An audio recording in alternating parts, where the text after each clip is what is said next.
Hello mga friendships! Yan, kain po tayo, chicken skin. Si Ate Claudine. Maraming pagpipilian dyan. Maraming stall ng kainan dyan. At napili ko nga po yung kain tayo.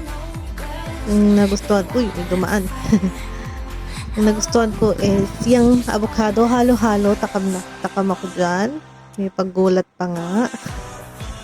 At yan, may na mga nagpa-perform, maraming tao. Diyan lang yan sa Borjoman. Ayan ang aking mga friendships. Shoutout sa'yo sa Indian friend natin na yan, na extra. Yan po, kahit napakainit sa Dubai. Ang saya-saya po namin ng gabing yan na para po kaming nakawala sa koral. Basta masaya lang. Na-enjoy namin isang gabi na yan.